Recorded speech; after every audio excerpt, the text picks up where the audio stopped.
Hello, teacher and colleagues. My name is teacher Jennifer, and I want to talk about do you teach or educate? Okay, teach and educate have two different meanings because educate is followed by the beliefs of each person. For example, in my family, we don't say bad words, we don't say lies. It's about the beliefs. We don't kill people, we don't involve in drugs. We are a clean family and a happy family. That's the beliefs that we have as a union, as a clan. Because educate a person consists of the beliefs of each person, and teach is how how to show or how to show another person to do some activities. For example, take a shower, get dressed, sweep the floor. That's the difference between those concepts. Now, to be more specific, teaching is the way in which we as a human beings show another person to do another activity, and learning is a very broad concept. From my point of view, we are all born learning some different things. For example, learn to how to speak, how to gather, no, how to eating, how to speak, and how to write since school or since our childhood. Now, how are language teaching and learning best achieved? It depends of each person. For example, in my opinion, I am a very autonomous person because I learn things and I teach things from my own beliefs, from my own knowledge. For example, in my opinion, I learned English from my own and from the course American team. The American team methodology is easy for me. It's in a simple way and a more fun way, in a simple way.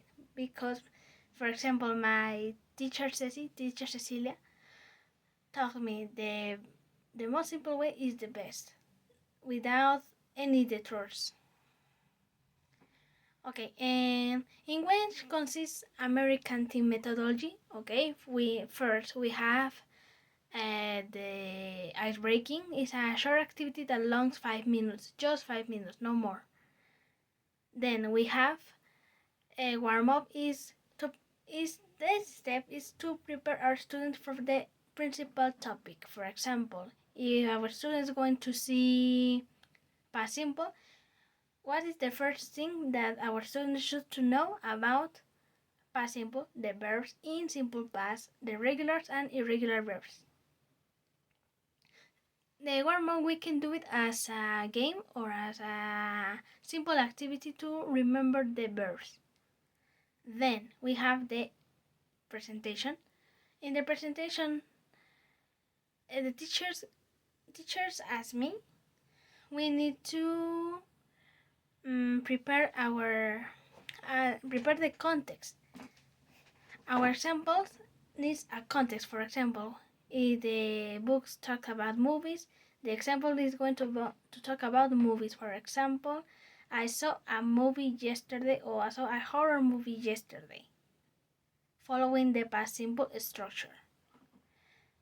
Then after presenting the examples, the next part is the structure. As a teacher, we need to elicit our students to participate in the structure. For example, what is this? Is the subject. What is this? Is the verb. What is this? Is the complement. And what is this? The time expression. Always we use the time expression after this part to indicate the time that we do that activity.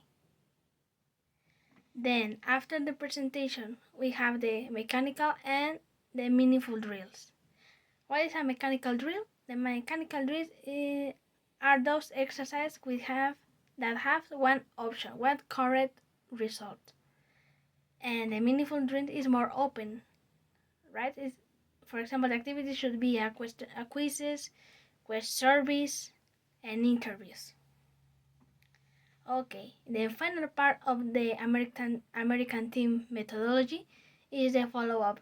The follow-up could be a role plays, interviews, because it's an activity that should be communicative between the students, because the students proved all the knowledge that they acquired before the presentation to prove in practice, to improve it into the practice. Okay, for me this methodology is simple because it's not more complex and it's easy to understand the points of view, the functions of each, for example, grammatic structures, or the context and how to use the vocabulary. And for me, I studied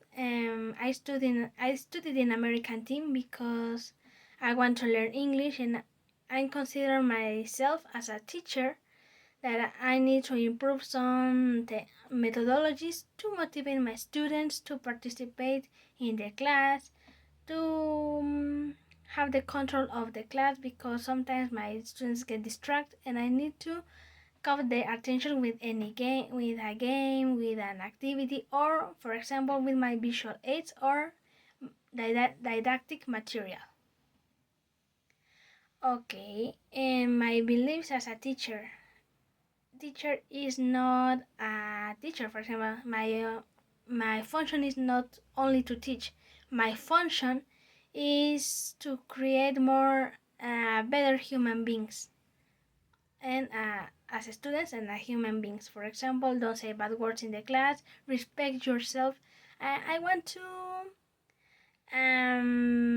create a, I don't know. For example, create a friendly class with my students, a friendly relationship with my students, but I have limit as a teacher, my ethic. Yes, we can joke, I can I can be empathic with my students with their problems, but I need to create my own distance. Okay, that's my beliefs as a teacher. Teacher, not only teachers, they are guiders, they are leaders of the classroom.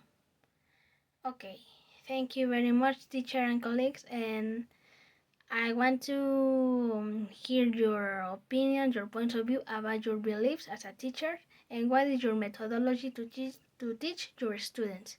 Thank you very much.